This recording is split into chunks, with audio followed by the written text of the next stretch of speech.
Thank you. Good morning. Yeah, it is good to be here. A couple things to frame this up. Yesterday, I had a chance to see an old friend, David Peck, and was reminded that it was a little more than 20 years ago that David, at a little country church in Freeville, New York, laid hands and said, "I've got a word from the Lord. The Lord says, I've put an offensive word in your mouth for the building up of others." So I'm just putting that out there. If something I say doesn't quite land right or easy for you, just don't spit it out quite right away. Just hold on to it. Maybe there's some life in there for you. Let's provoke one another onto the things that the Lord wants. And the other thing, I realize that many of you are very familiar with the Ugandan Water Project, but there may be some who are watching or a few in this room who are not. So the quick version is this. You see, there are 2.2 billion people in this world today who don't have access to safe and sustainably managed water. There are not that many people in the world compared to that, right? We're talking 28%. Go ahead, look around this room. If it was our church, it'd be you. We're representing about the same portion of our church that's in this room compared to who's part of this church. 28%, 2.2 billion people wake up every day without access to safe water or without access to sustainably managed water.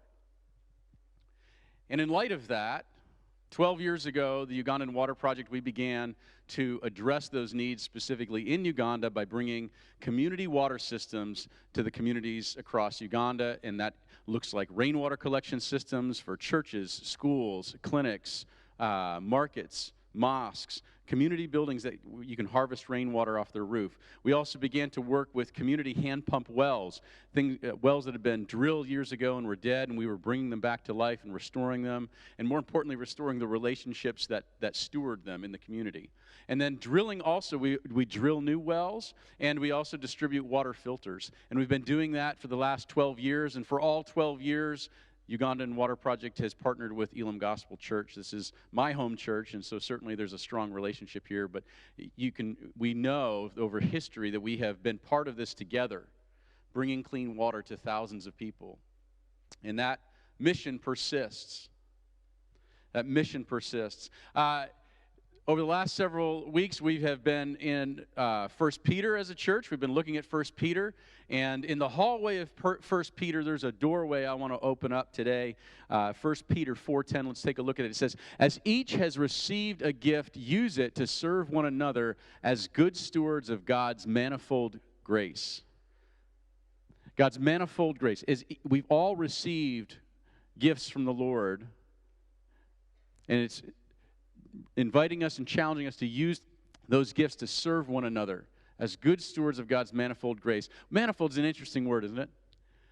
A manifold, there's a few different uses for manifolds. We often see them in cars. We see that in plumbing. I think of the plumbing stuff because I'm a water guy.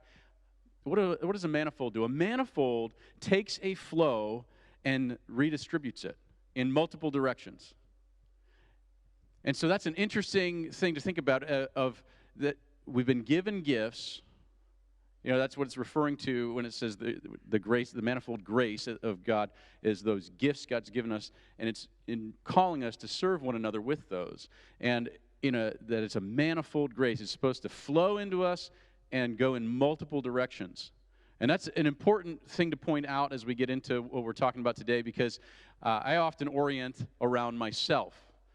That I think about God's grace for me because I desperately need it. I'm very well aware of the areas in my life that are just, I can keep God busy full time, just, providing grace for what I need, right? That's how we look at it sometimes. And yet, God is saying here in 1 Peter that it's a manifold grace. It's supposed to flow into us and flow out in many directions. So that's where we're leading into this today. And then I'll also bring you back to a couple weeks ago when I was recruiting for our one-week water challenge, and I shared a quote that I'll share again by an Aboriginal activist, Lila Watson. She was very active in the 70s and 80s in Australia, and she says this: "If you are coming to help me, you're wasting your time. But if you have come because your liberation is bound up with mine, then let us work together. Manifold grace, grace flowing in multiple directions. Our liberation is bound up with others. The grace we need to receive is also the grace we need to give to others and to let flow into situations, into broken systems, into broken people, into our broken soul. Our liberation is bound up in the liberation of others. I mentioned I shared that quote as we were recruiting for the 1-week water challenge. In this season, this fall, as our church is once again leaning into our relationship with the Ugandan Water Project, we decided to start by inviting a handful of our church members to join a team, a missions team. It was a missions trip without the travel, where they were journeying into the center of our issue with the Ugandan Water Project. And we had, it was great. We had Kenny Simmons and Danielle Marzano and Steve Klovstead. And they committed to spend a week orienting their lives differently in their relationship with water. They each received a 20-liter jerry can, and for 7 days, in fact, it ended last night, and I bet some of them took a nice, long, warm shower this morning. They committed to start each day filling up their 20-liter, 5-gallon jerry can and using that water for their drinking, their washing, their bathing, their cleaning, cooking. They committed that their personal water needs were going to be limited to that jerry can. Why? Because that's the minimum base requirement that the World Health Organization says humans need. And in many situations around the world where water is compromised, that's the goal. Get people at least to 20 liters per person per day. And that is so far removed. 5 gallons is so far removed than the more than 100 gallons per average that we as Americans build into our lifestyle per person per day.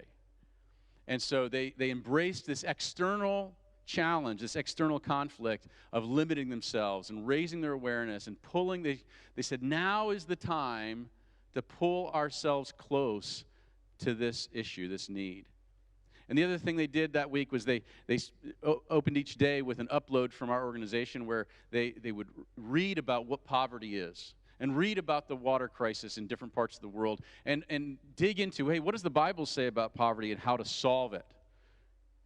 And then explore from, sort of under the hood, how does the Ugandan Water Project go about addressing the needs of poverty? And what does it feel like for people to face it and then come out of it? And so they dug into that internal conflict as well. And then the last piece of that water challenge that they've been participating in is they've been keeping a daily video journal. And I don't know, do any of you follow either Kenny or, it's not Steve. Steve doesn't do social media, so it's unless he's texting him to you personally, you're not seeing Steve's story. But Kenny and Danielle have been sharing some of their videos online this week, and just sharing as they get to the end of each day and go, wow, this is how it was. And it was great. If you didn't catch it, look it up. But next week, we'll share sort of a highlight reel and pull out some of the gems as they went through that. But I can tell you, it was great. Like, Kenny was mint because, man, that guy can go on. He was like, some of his were like 12 minutes, and he had a lot to say. And it's not all about water. You can also learn how to cook a spaghetti squash. He went into that, and even where he wears to bed at night. But there's other things he was processing. So like day one, he gets to the end of it, and he's like, hey, I saved half my water so I could take a shower. And Kenny's a big guy. There's a lot to bathe there, right? And so he was like, I thought it'd be great. And so I did. I used my half of my jerry can, and I was successfully showered with that. And I was feeling pretty good. And my jerry can was empty. I was getting ready to go to bed. And then I realized I forgot to brush my teeth. Right? So, like, they were really just dealing with, like, oh, wow, you really have to think. And we do not have to deal with that most of the time. And so it's a wonderful journey, and we're going to hear a little bit more about that in a highlight reel next week. But look it up. Take a look at their journey and just think about what it'd be like if you had to go through that experience. In fact, people are expressing, they're like, hey, I need to get one of those jerry cans. I want to try this. I want to pull. Now is the time that I want to pull myself closer to understanding this global crisis. Why? Because I suspect maybe my liberation is tied up with theirs. we understand that by pulling ourselves close to the water crisis, it can result in us helping others be free of the bondage of not having safe water. But what we're seeing in this team is they're being set free from an ignorance about the issue, from an apathy. I mean, do they care about people suffering? Yeah, I mean, in general, yeah, we don't like people to suffer. But now they have, revelation. They've got a revelation on what that really means, and revelation reinterprets experience. So now they're set free from that ignorance and that apathy, and they're set free not just from, they're set free to, right? We all resonate with the fact that God doesn't set us free just from. He sets us free to. And so they're set free to take action. They're set free to speak with a different level of authority on what this crisis means to people because they've pulled close to it. They said, now is the time to understand these things more. Now is the time to be vulnerable and open and feel that more.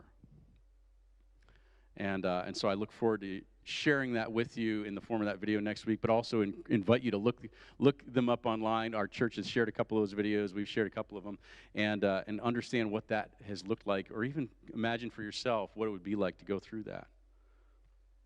It's important to pull close to the stories of those that we are called to serve, of those that we have the opportunity to serve, and not just because we can serve them, but because it changes us. I'd like to pull you close to another story real quick. I think it's important. We can all take these little journeys. We can't all just ram ourselves into a one-week challenge this morning, but I can pull you close to a good friend of mine. Take a look at Peter Chongolo's story just for a moment.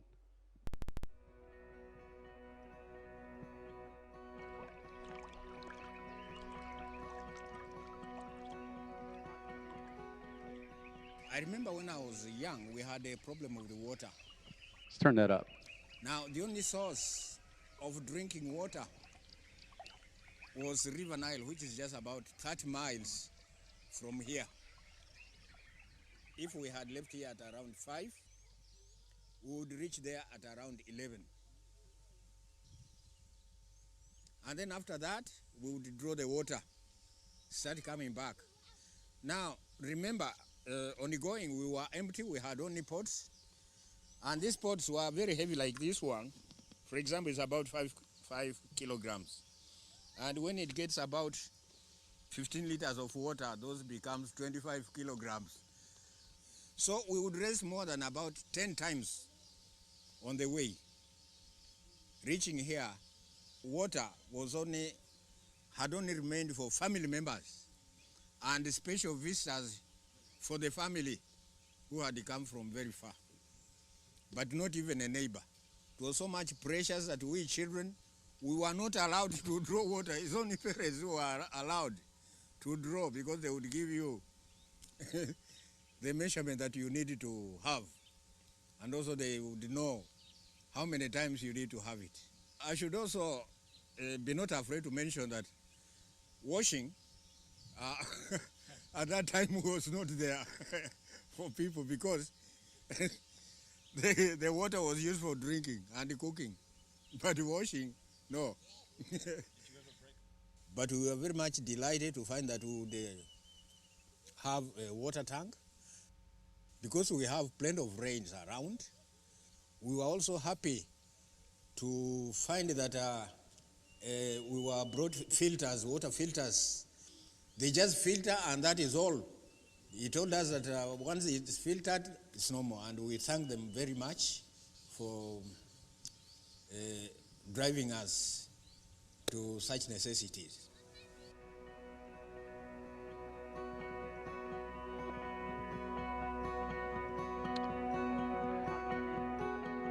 You see, it changes us when we draw close to these stories, when we draw close to these issues, when we draw close to the suffering and the pain. It changes us, not just because it feels good to help someone, but it helps unite us and pull us together, and in the act of laying down my own preferences, my own comfort, laying down the resources in my life, that the time, energy, and finances that could serve my own direct needs and serve someone else, it transforms me. It transforms you as that manifold grace flows in multiple directions. It's been quite a year, hasn't it? You know, I remember back in December. In December, December was amazing. We funded 50 water projects in December. It was like the highlight of our whole arc as an organization. We usually in the last several years we fund 100 major projects a year. And last December we funded 50 in a month. Like we were like, this is incredible. We were seeing just miracles. Like it was just silly. And we were just flying high, and we went right from there, as we raised the money, and then in January we started just implementing these projects. I felt like Oprah. You get clean water, and you get clean water, and you get, it's great, right? I didn't really pull that one off, did I? Yeah, oh well. And so it was great to see that. And in February we took a great trip. We had invited just a small group of really strategic some were major donors, and some of them were strategic leaders, and it was just this like packed team that could come over and work with us and open up some prospects and ideas and train us and teach us, and that was incredible. And so we're just like, man, this is great. We came off of that wave, and now we're on to this wave, and this is awesome. And then we get home in like very early March, first week of March, we land back in the United States, and things started to change here really quick. And all of a sudden, everything starts shutting down. And all of a sudden we go from board meetings where we're like, man, this is amazing, talking about all the great things that God's doing, and our staff, and just doing incredible things, and to now the board is looking at me and going, so you're going to need to prioritize the list of staff and the order of layoffs if it comes to that. So you're going to have to identify who adds most value to the mission, and who in what order you'd have to release people, and right down to, we need to plan that depending on how bad this gets, I need a plan of liquidation of assets. Like, whoa, that's sobering as you're looking around and you're hearing about this pandemic as it's growing around the world, and suddenly we were in a different year and a different season, and it really was disorienting. I keep saying that, now we keep a sign over the shredder in the office. Insert calendars, strategic plans, and budgets here. Because you can't predict what's going to happen now. And we looked at this and we're like, oh my gosh, how is this going to change the mission that we're on? There's still, of that 2.2 billion people in the world, there's still 21 million of them in Uganda that don't have safe water. Those are the ones we're called to. That's our mission, is 21 million people who, COVID or no COVID, need clean water. They talk about how important having hand washing and, sanitation and hygiene and safe water is such a critical part of the backdrop of how our planet is trying to respond to COVID-19. There's a way in which, I was like, yeah, we've kind of been talking about this for a while. Like, we should put out a T-shirt, Ugandan Water Project, fighting COVID before COVID was cool. I say that tongue-in-cheek. Obviously, it's sobering to see, so many people suffering, and also just to feel the weight of the concern that we all carry. And so we started looking at this and trying to decide, do we just batten down the hatches, keep our head down, and try to weather out this storm, just live to fight another day? Or do we continue to fight the fight that we've been part of for more than a decade? And we felt that, hey, we were needed before, we're needed now, and so let's continue to do what we can. And it may look different, but we stayed on mission. We said, no, now is the time to build new tools and to find new ways to bring clean water to people. Now is the time to adjust and adapt and pivot, and to see the manifold grace be distributed in new directions. And so in the midst of, the global quarantine that we saw, as in Uganda, I mean, it wasn't just limited social distancing. Like, they wouldn't even allow private vehicles on the road. Most of the produce is sold in little markets. If you wanted to keep your market stall open, you had to sleep there. They were really trying to limit the movement around the country because they have almost no capacity in their medical system to respond. And so we were trying to figure out, what do we do now to move this mission forward? Well, I'll tell you, it was amazing because we found ways. We completely redesigned our website. Sounds like, okay, well, what is that? Well, it's helping us communicate in new ways to new people and move this mission forward. We had the time to do that while we were stuck at home for a couple of months. We found that the government of Uganda approached us and asked that we join with a couple of other organizations to help them write new policy for how communities will steward and take care of their hand pump wells. They recognize the system is broken and they're looking for help. And I'm telling you, when we walked into that crowd, into those meetings, we were an unlikely guest. We were new to that. We had not done policy work before. The other partners have been working in it long before we had. And in fact, when they listed the panel of experts that they were bringing on, and there was three organizations, we were one of them. The other two had all their accolades of what they'd been part of in policy development in the country before, writing new law, right? And under Ugandan Water Project, it said, recognized for their passionate enthusiasm in the space. Like, they were like, these guys are new. We really don't know why they're here. They seem to be really good at this, and so we're going to bring them along. And it was really, and why were we there? We're there because God said, now is the time to build new tools in this season. In addition to, ways to communicate and ways to influence government in that season, when things first locked down, we also were finding ways to add value to everybody else in the fight. 2.2 billion people is a lot. We need new ways. We need new tools. We need new ways to work together and coordinate. And so we actually were able to help bring a tool on a data platform that water organizations use. We were able to pay to develop a tool that allows any water organization that uses it to share their data live through their website, so that those that support that organization can see what's going on the ground, and other organizations can see where everybody's working. And it brings tremendous unity to that sector. And that happened because we were in this unusual season.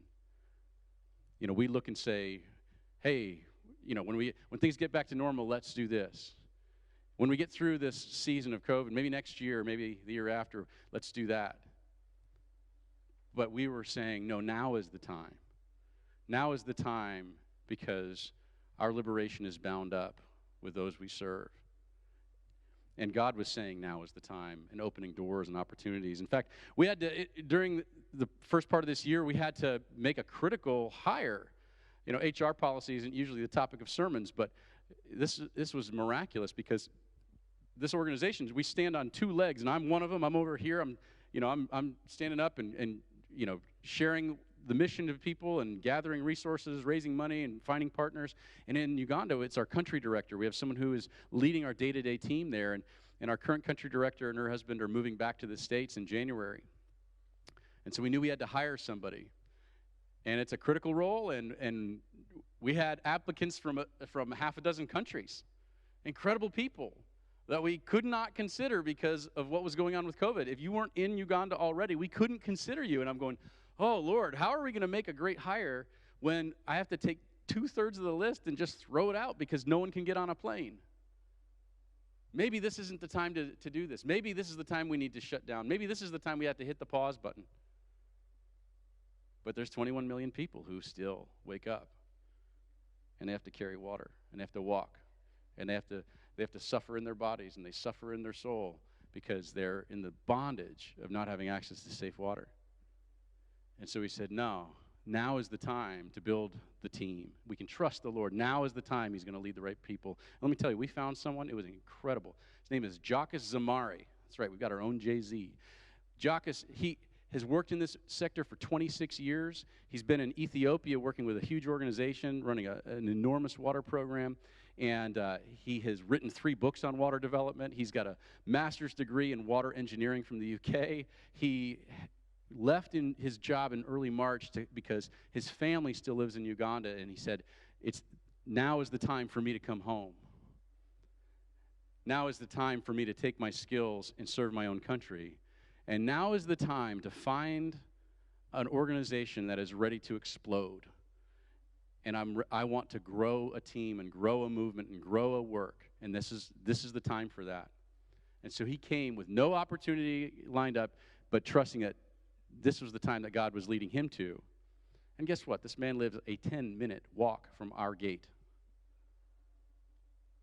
And so he starts in November.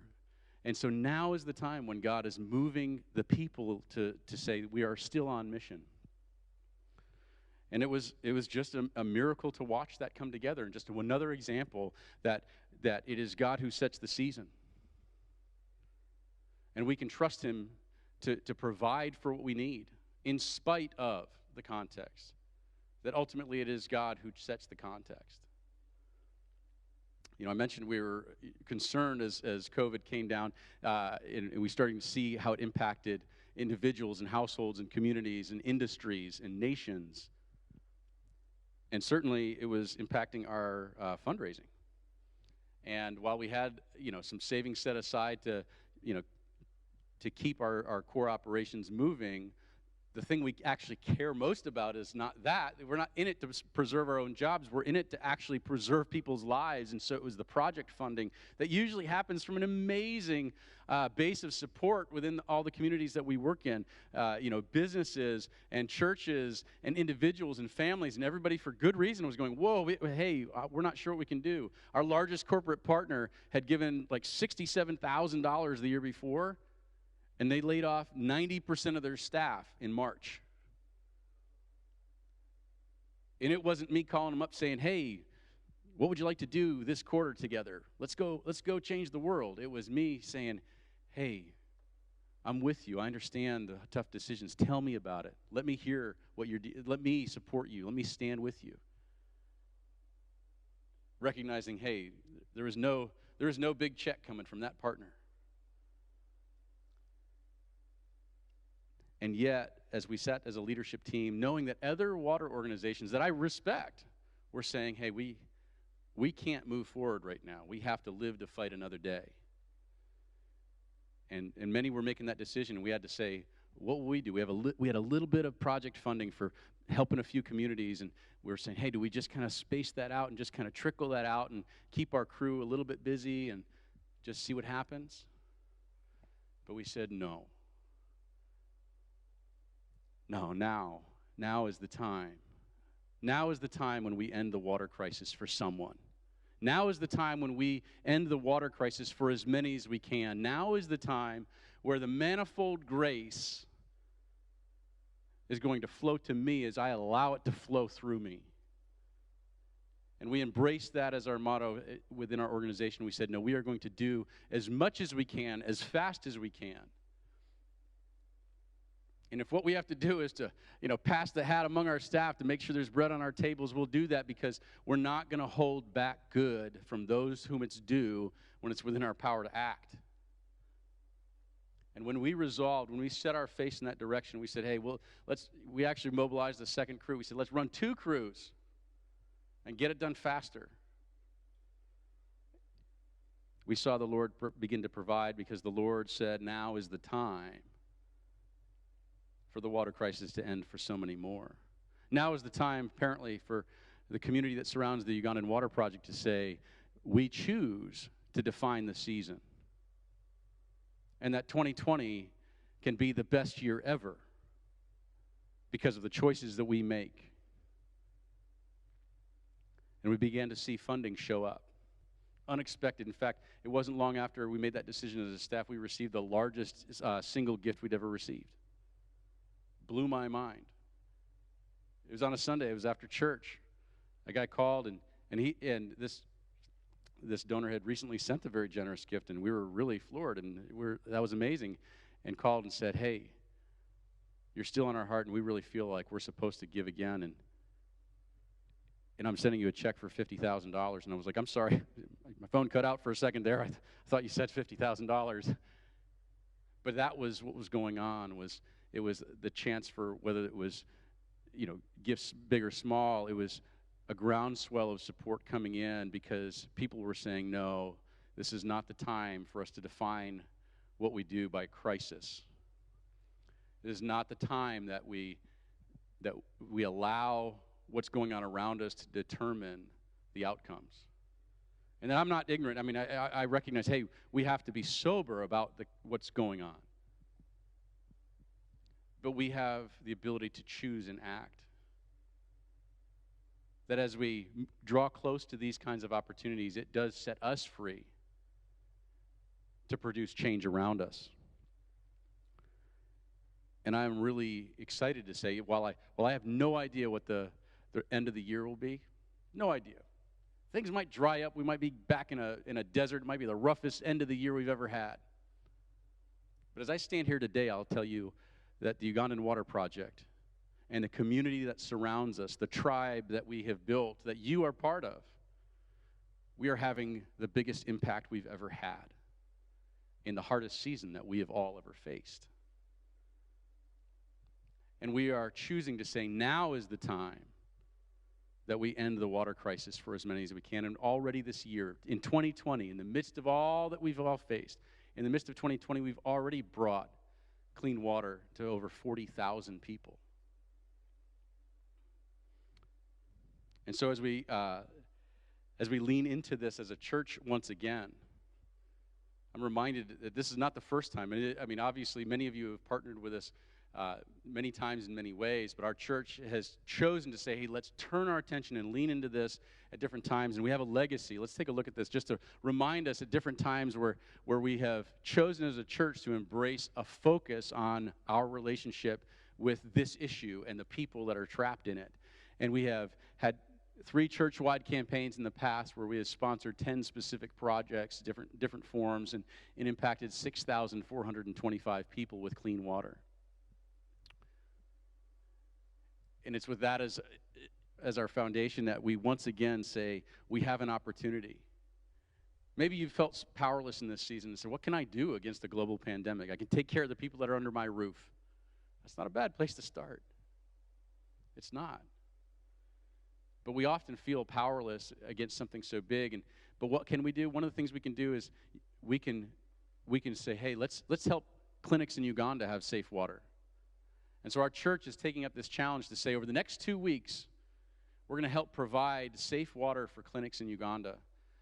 Clinics that right now have a maternity ward that's BYOB.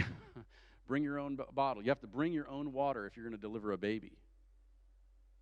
We've got clinics that are trying to administer antiretroviral drugs to children who are struggling with AIDS. And have to have the parents hold that child and make sure that they chew the tablets and the capsules of their medication because there's no safe water to swallow the pills with. There's incredibly brave men and women who are in these clinics, working nurses and physicians who are trying to provide health care. We have celebrated, rightfully so, we have celebrated the heroics of those in our own community and those in our country and our state, those among us who are on the front lines and in serving in health care.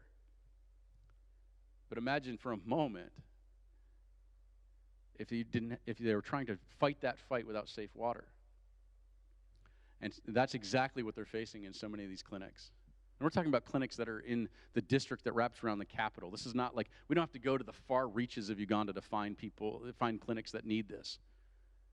This is in the most populated district in the country. 2 million people live in this one district, and their clinics don't have safe water. And we, over the next 2 weeks, can have the opportunity to commit to raising $10,000 that'll provide rainwater systems and hygiene stations and soap and sanitizer and water filter stations for every patient interaction area. Because we can say now is the time that the water crisis ends for this point of contact with the problem.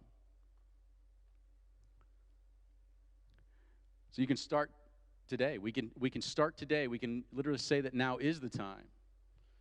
We've put a campaign up on our website that's specific to our church. You can see the link here. It's the ugandanwaterproject.com/EGC.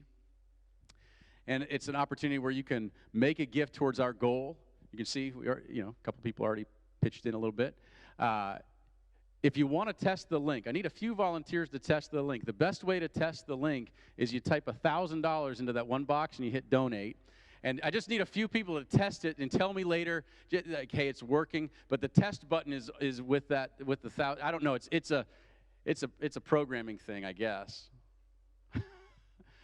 But this is an opportunity over the next 2 weeks to transform life for some people, and we're some of those people. If you want to give through the church, you can also just drop something in the bucket. You can send it into the church, and either put water in the memo, or maybe put "now is the time" in the memo. Next week we're going to see, just as a reminder, we have these 2 weeks that we've set aside to hit this finish line. And next week we're going to share a highlight video from our 1-week water challenge. And you're going to get to see some of the thoughts and progression of people just wrestling with the weight of this through the external problem of limiting yourself to water, and then embracing the internal conflict of what it feels like and what it must be like for those. And you'll see, Kenny and Danielle and Steve, some of their thoughts as they went through that journey. And it'll be just a refresher as we're heading towards this. November 1st is our finish line. And on November 1st, we have the opportunity as a church, right after service, we're going to have a water walk. And our water walk is a chance, again, for us to say, now is the time for me to pull close in a new way to this problem. And I would invite you to bring a 1-gallon jug, and we're going to meet right after church, and we're going to walk from our church down to Mark Tubbs Park to the pond and fill our jugs and walk back. It's a mile, which is the average distance that men, women, and children in Uganda walk to get water in their lives. Now, there's 2 ways that we can take that walk. We can take that walk, certainly, identifying with the struggle, identifying with the pain, identifying with the chore, understanding what it feels like to have to go that distance, spend that time, carry that weight, and think, boy, maybe this will change someday. And that's not a bad perspective. But I would invite us to lean into this heavily and say, what can we do now so that when we show up to take that walk, imagine setting off with that empty jug in our hands, knowing that walk isn't just about identifying with the problem. It's about our church building a gravestone to the problem of clean water at those clinics. If we can reach that goal by November 1st and exceed that goal, then that walk takes on a whole different meaning. Because with every step, we're not saying this is what they're struggling with. This is what we're finishing. For the few that we will impact through this exercise, through this campaign, through this focus, through this sacrifice, this investment, with every step we can be declaring that this is done. And let me tell you, as that manifold grace goes out in that direction, it also goes back in our direction. And what does that mean? What is it that we're being set free from, and what are we being set free to? Well, I think it doesn't take much for us to stop and look around and realize that, yes, there's issues like clean water in this world, but there's also issues in our own lives, in our own homes, in our families, in our neighborhoods, in our nation, where if I'm being very honest, I need to confess, I have not yet understood, or I've not yet really allowed myself to come to a place where I see that my liberation is tied up with someone else's. And if we can start with something as simple, not easy, but simple, as saying now is the time to end the water crisis for some, perhaps part of that manifold grace in my life will help bring me to a place where I can say, I need to stop trying to just share an opinion, or to sit removed and say, oh yeah, that situation or those people need help. And instead say, whether it's the pain surrounding our political discussions in our country right now, or whether it's the pain that's being expressed on the streets of our cities around racial inequality. Perhaps this is part of me figuring out how to bring myself sincerely and genuinely to a place where I can say, I used to show up to try and help, and I think I was wasting my time. But because of God's manifold grace, I now see that your liberation and my liberation are bound up together. So lean in with me as a church as we take on this first challenge of of safe water, and recognize that now is the time to end the water crisis in Uganda. 2020, the best year ever. We get to decide who gets to say that through some of these actions.